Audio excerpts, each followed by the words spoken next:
La cosa sigue caldeándose por la guerra en Irán, pero esta vez de una manera menos drástica que los días previos. Irán sigue recibiendo hostias, y de hecho algunos señalasteis en comentarios de ayer que están siguiendo una estrategia acojonante para doblegar a los yanquis y a los israelíes. Y esta estrategia sería la de Homer cuando se hace boxeador. Recuerda, por más que te golpee, tú no harás nada, ¿de acuerdo? No debes entrar al cambio de golpes. Esta táctica consiste en dejarse hostiar a diestro y siniestro sin presentar defensa hasta que tu rival está tan cansado que solo tienes que empujarle para que caiga seco en el cuadrilátero. ¡Listo, Homero! ¡Está cansado! ¡Es el momento! ¡Empújalo! Si esta es la estrategia, hay que decir que lo están clavando, porque no solo es que se cargasen al líder supremo en el primer día del conflicto, es que yo veo los reportes de los ataques al régimen a diario y es que están con decapitación tras decapitación. Esto es algo que está resultando mega efectivo para los yanquis, pero ahora tienen un problema, y es que al parecer se están cargando tanto personal clave del régimen a velocidades tan vertiginosas que están perdiendo la cuenta de la cadena de sucesión para saber con quién van a tener que hablar cuando dejen de matar a ayatolás. Hasta Trump bromeaba con esto en una rueda de prensa. Well, most of the people we had in mind are dead. So, we had some in mind from that group that is dead. And now we have another group, they may be dead also, based on reports. So I guess you have a third wave coming in. Pretty soon we're not going to know anybody. Bueno, mencionaros que ya hay un nuevo ayatolá, y es que debe ser que Ali Reza Arafi, el anterior candidato, ha palmado o ha dicho que prefiere no tener una diana sobre su cabeza, porque han decidido darle el título del líder supremo del turboayatolismo al hijo de Khamenei, que es como él, pero menos canoso. Y esto de que haya cierto temor entre los candidatos se refuerza por vídeos como el que os voy a enseñar. Hablemos de este clip en el que un puto submarino yanqui revienta una fragata iraní en mitad del Índico. Lo que primero veis y luego no veis en pantalla es la fragata Irisdena frente a Sri Lanka. Aunque bueno, hay muchos medios que dicen que no es esta fragata, sino que se cargaron al Soleimani. Y no es que Soleimani, el anterior jefe de la Guardia Revolucionaria, haya sido rematado años después de su eliminación. Es que le pusieron su nombre a un buque de la Guardia Revolucionaria como gesto de homenaje. Tenemos que entender que la flota iraní se divide en dos, la que pertenece a la Armada Regular y que se estima en unos 67 buques activos según ciertas fuentes, más lanchitas y patrulleras auxiliares, así como 28 submarinos. Que bueno, de hecho ya no sé cuántos les quedarán porque dicen que han reventado el Iris Fateh, que al parecer era el más top de los iraníes. Y por otro lado tienen su marina de la Guardia Revolucionaria. Porque recordad que está el ejército que defiende el territorio de Irán y la Guardia Revolucionaria que lo que defiende es la supervivencia del régimen ayatolá. Estos tienen embarcaciones de menor tamaño, pero mayores en número junto a miles de lanchas rápidas. Es decir, están más pensadas para funcionar como miles de avispas que atacan barcos y sabotean el paso del estrecho de Hormuz. De esta manera inflan el precio del petróleo y el gas. De hecho, esta es su táctica, amenazar con prenderle fuego a todo el petróleo del mundo. En un sentido figurado, ¿vale? Hablamos del precio realmente. En total, hay estimaciones que se mueven en el entorno de 140 embarcaciones de combate, pero tened en cuenta que las de gran tamaño son menos, claro. El tema es que hasta ahora han destruido, según AP, a más de 17 barcos, 20 si citas fuentes oficiales de Estados Unidos. Pero bueno, fíjate de quien quieras tú aquí. Si te fías de los reportes de Irán, te dicen que se han cargado a más de 500 soldados estadounidenses. Insisto, depende de vosotros qué fuente consideréis más fiable. Estamos en plena guerra mediática para reforzar la posición de unos frente a los otros. Lo que pasa es que los yanquis y los israelíes no paran de saturar las redes con imágenes reales de impactos y hundimientos. Y sin embargo, los iraníes simplemente te dicen lo que ellos han hecho y te piden que confíes. A veces tienes que dar un salto de fe. ¡Es una mierda! ¡Es la mayor mierda que he visto en toda mi vida! Así que, al menos por el momento, yo le doy un poco más de peso a esas cifras de 17 o 20 embarcaciones iraníes destruidas. Esto da cuenta de que en lo militar los iraníes yo creo que lo están pasando extremadamente mal. Es cierto que la estrategia militar iraní se fundamenta en la defensa mosaico, es decir, todos los líderes regionales de la Guardia Revolucionaria tienen instrucciones básicas que orbitan en una base común, la supervivencia del régimen. En base a eso, y teniendo en cuenta que en Irán se está viviendo decapitación tras decapitación, entendemos que se haya producido la oleada de misiles y drones de respuesta al ataque yanqui sobre los países vecinos. La idea detrás de esta estrategia sería básicamente, si Papá Pitufo muere y nos cortan las comunicaciones, vosotros disparad a todo a la vez, a todas partes, lo antes posible. Y esto ya comentamos ayer que podría haber sido un enorme error, quizás inevitable, pero lo que está claro es que no está teniendo de primeras el efecto deseado, porque ellos han cumplido su promesa de crear una guerra regional. El problema es que no es un todos contra todos. Inevitablemente responderemos y atacaremos las bases estadounidenses en la región. Lamentablemente las bases estadounidenses existen y están repartidas por toda la región. Por lo tanto, si Estados Unidos ataca, nuestra respuesta se producirá inevitablemente en la región. Alguno aún me decís, pero ¿qué coño pasa con Irán? ¿No tenía superioridad aérea en su propio espacio aéreo ni un segundo? ¿Los ayatolás no tienen fuerza aérea o qué? Y la respuesta rápida es que efectivamente Irán no tiene fuerza aérea. Lo que pasa es que se enteraron el otro día. Los ayatolás debieron pensar que empezar a golpear refinerías y barcos petroleros de las petromonarquías sería una manera perfecta de provocar que estos aliados regionales, que se dedican a financiar a Estados Unidos a través de las inversiones de las grandes cantidades de pasta que sacan del petróleo en la bolsa yanqui, cortasen el grifo y tratasen de sujetar a su aliado para que no se pelee. Pero es que al parecer está sucediendo lo contrario. Todos están ahora bastante alineados con las actuaciones duras contra el régimen. Está loco, lo tenemos que matar. Dicho eso, os miento, la verdad, en realidad sí que ha habido un país en el Golfo que parece que se ha alineado con Irán, al menos sin querer, porque Kuwait se ha cargado 3 F-15 yanquis. De hecho, ya comentamos ayer que los F-15 es que estaban literalmente interceptando misiles que se dirigían a Kuwait, pero los kuwaitíes entraron en pánico y le dispararon a todo lo que veían.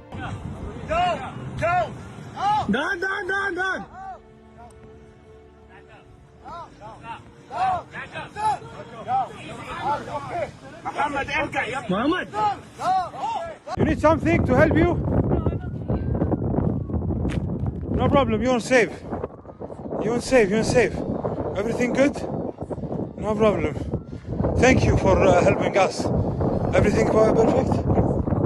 Y bueno, sí que hay que matizar que, siendo realistas, este ataque lo han provocado los yanquis y los israelíes con su propio ataque. Lo suyo sería que estos aliados se hubiesen cabreado con ellos, pero así es la geopolítica y los intereses estratégicos. No tiene mucho sentido que de repente Arabia, de la nada, se haga amiga de los iraníes contra los yanquis, porque además quiero destacar el caso de este país. Las implicaciones que tiene son más interesantes de lo que pensáis. Pakistán, por ejemplo, ahora está en plenas hostias con los talibanes afganos, y si recordáis, Arabia firmó un pacto con Pakistán para que este último le ofreciese su paraguas nuclear. Porque sí, Pakistán tiene la hostia de bombas nucleares. El primer ministro de Pakistán, Shehbaz Sharif, y el príncipe heredero saudí, Mohammed bin Salman, firmaron un pacto oficial de defensa mutua. Eso significa que, en teoría, Arabia Saudita queda bajo el paraguas nuclear de Pakistán, lo que le otorga una forma de disuasión nuclear en una región cada vez más volátil. Como Pakistán e Irán tienen sus discrepancias por los choques fronterizos, pues tampoco es de extrañar que estuviesen dispuestos a dar cobertura a Arabia en un momento histórico de tensiones en la región. Sobre todo teniendo en cuenta que Arabia e Irán pues no se llevan demasiado bien.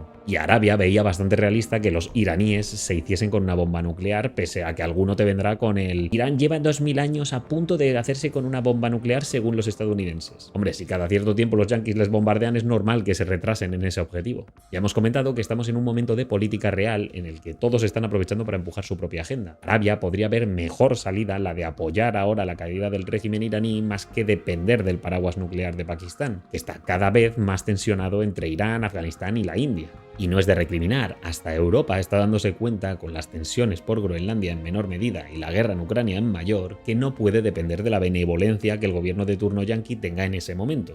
Por ese motivo Francia está dando el giro que está dando. Macron, que llegó a Europa como un líder de buen rollo progresista, agenda verde, transición ecológica y florituras variadas, ahora te va a dar un discurso con un submarino nuclear detrás de él. ¿Significa esto que el derecho internacional y la legalidad es papel mojado? Claro que no, pero tampoco se puede negar la naturaleza del ser humano. El derecho internacional te sirve hasta donde te deja de servir, que es cuando la diplomacia choca con tus objetivos. Y ahí pues lanzas una operación especial en Ucrania que se te atasca 4 años, capturas a Nicolás Maduro en Venezuela y le lanzas un pepino al líder ayatolá supremo. Muchos señalan que todo esto es un fracaso de la diplomacia y que demuestra carencias en los países occidentales. Yo creo que a cualquier país se la pela que le digas que son unos inútiles en diplomacia cuando logran sus objetivos a la fuerza. Cuando los cambios se hayan asentado, ya verás qué rápido vuelve la diplomacia. Estos días también he visto quizás demasiado peso a lo de los archivos de Epstein, como diciendo que Estados Unidos está ahí porque Trump y otros líderes están pillados de los huevos por los israelíes que habrían usado a Epstein como un agente secreto para pringar a toda la élite del planeta para que hagan lo que los israelíes quieran. Yo personalmente creo que se está dando demasiado peso a eso, como si a Estados Unidos le hiciese falta que le obligases a meterse en una guerra que puede reportarles un beneficio futuro.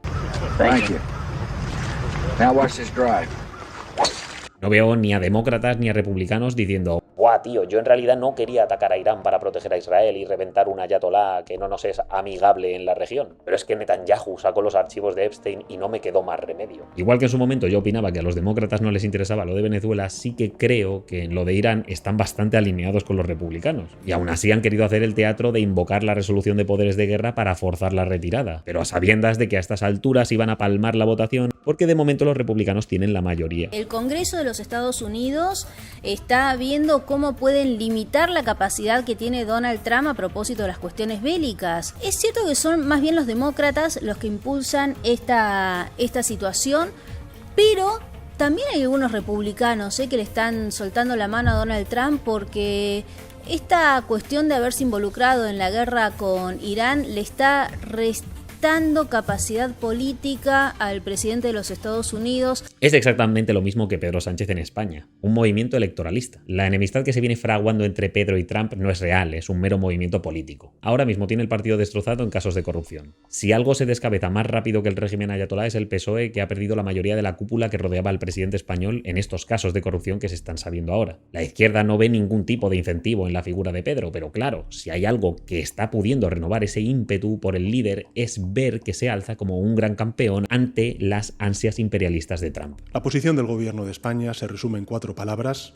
no a la guerra. Como si antes al demócrata Joe Biden le importase 3 cojones. Vamos, que como digo, el gesto que estamos viendo es puramente electoralista. Y que no pasa nada, o sea, hay que hacer campaña con lo que sea. Yo dejo claro, Pedro tiene como presidente la potestad para decirle a estos, oye, no uséis la base para atacar Irán. Pero es que eso al mismo tiempo rompe con la unidad que quieres transmitir con la Unión Europea. Más que nada porque tienes aliados como Francia, que tienen una base cerca de Abu Dhabi, en Emiratos Árabes Unidos, y que ha sido objetivo de ataques iraníes. Porque durante la oleada de ataques de Irán, los cazas franceses Rafale participaron en la defensa del país. Y aunque ya no están en la Unión, tienen países aliados como Reino Unido, tal como reseñábamos, recibiendo fuego de misiles iraníes en su base aérea en Chipre. De hecho, lo que más me choca de esta prohibición de uso de la base de Rota es precisamente, primero, que la base ya cumplió con su objetivo, que era servir de paso para concentrar fuerzas en el Golfo. Y ahora limitas esas fuerzas que están atacando e interceptando misiles en Irán. Es más, tenemos a Grecia, Reino Unido y a Francia enviando tropas a Chipre para trabajar en interceptar esos ataques iraníes.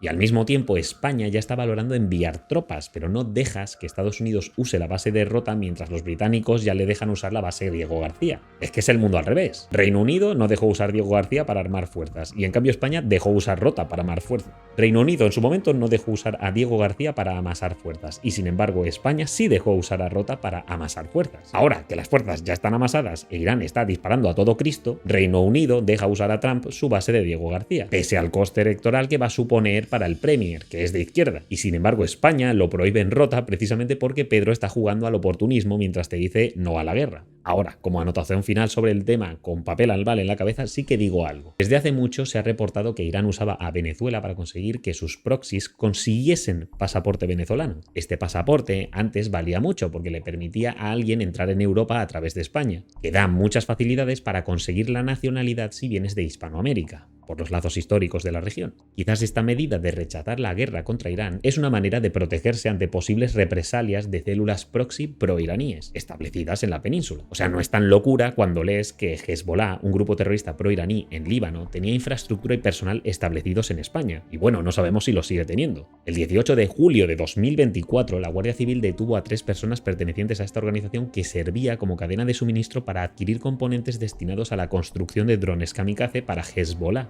Y esto mismo se repitió el 1 de abril de 2025, en Barcelona, el año pasado. Os recuerdo algo, aquí en España, con Aznar, hubo un atentado, el del 11M, que siempre se leyó como una represalia de Al-Qaeda por la cercanía que España estaba teniendo con Estados Unidos en la invasión de Irak. Y de hecho, ayer mismo ya os avisé del incidente que hubo en el consulado estadounidense en Pakistán, un país que es aliado de Estados Unidos y que no creáis tampoco que tiene la mejor relación con Irán. Ahí, una célula proxy de Irán atacó el consulado estadounidense en un intento de atentado terrorista. Bueno, digo intento porque ya sabéis que los marines que protegen el consulado les sacaron a tiros de ahí, con varios muertos en el intercambio. Por dejarlo claro, para mí la decisión de privar el uso de la base de Rota es un 90% por motivos electoralistas. No tiene sentido que una vez que ya ha empezado todo y ahora que tus principales aliados europeos, que no ya los yanquis, están facilitando bases a Estados Unidos para acabar con esto lo antes posible, pues sales tú diciendo no a la guerra. Más aún cuando encima estás estudiando si enviar tropas a Chipre con todos tus colegas para defenderlo de los ataques que vienen de Irán. Que ya os he dicho que Francia, Grecia y Reino Unido están enviando tropas a Chipre.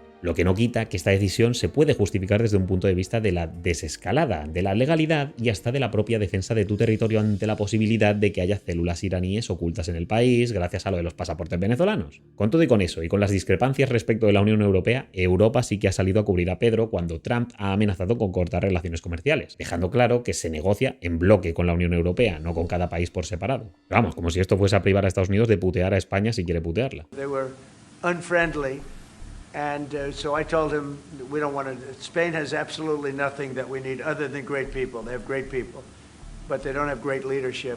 Además, ya hemos visto el intercambio ese de no, bueno, España ha dicho que sí que colabora, y luego España diciendo no, nosotros no hemos dicho que colaboramos. Guerra mediática, creed a quien queráis. Bueno, yo estoy cómoda. ¿Qué pasa? Que a veces aquí...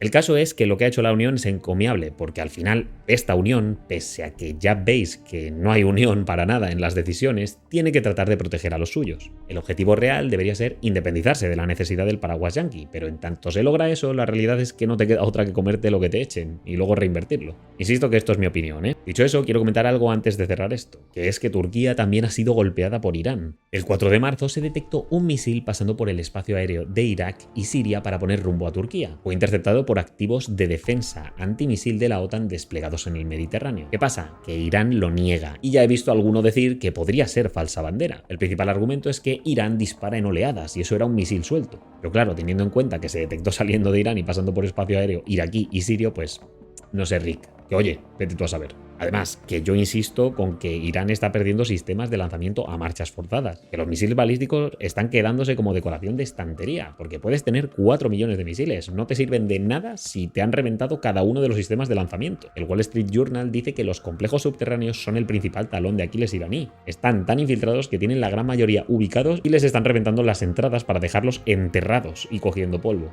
Además, ya hay estimaciones de más de 300 lanzadores de misiles destruidos desde los enfrentamientos del año pasado, lo que explicaría por qué en los últimos días los reportes hablan de una caída drástica del ritmo de lanzamientos de misiles. No es que no tengan cohetes, es que están perdiendo lo que les permite dispararlos. ¿Significa esto que no les queda nada? Pues claro que no. De hecho, tendrán algún as guardado bajo la manga seguro, especialmente para joder las refinerías vecinas y el tráfico en el estrecho. Pero podría ser que no puedan atacar en las oleadas ingentes que veíamos al principio. Y esto es una putada terrible para negociar porque tu capacidad de proyectar terror al exterior desaparece. Y bueno, el que salga diciendo que China podría suministrarles, hay algo que está por encima de que a China le pueda venir bien desangrar a Estados Unidos en el conflicto de Irán. Y esto es que su actividad industrial depende del petróleo iraní. Y es que recordad que por Hormuz sale el 20% del crudo mundial, y de ese 20% la gran mayoría va a suplir la insaciable sed del gigante industrial asiático. A China le interesa menos que a nadie en el universo intergaláctico que el conflicto de Irán se alargue, así que solo puede pedir que los yanquis y los ayatolás paren.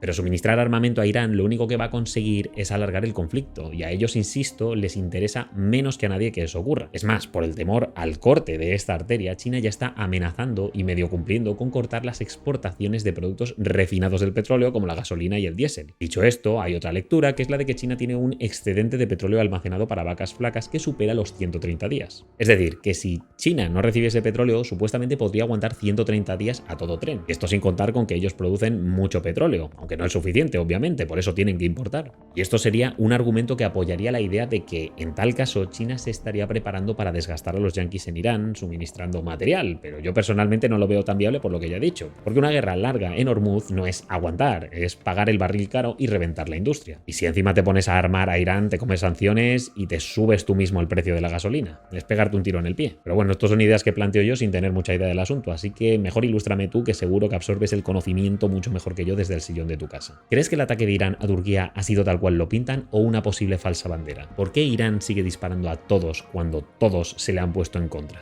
¿Crees que China estaría interesada en alargar el conflicto pese a joder el suministro de petróleo para joder a Estados Unidos? Te leo. Suscríbete y oye, considera pillar la membresía, que nos ayuda mucho. Especial agradecimiento a Max Vega, que pidió la suya ayer. Echa un ojo a los vídeos y nos vemos a la próxima. Hasta luego.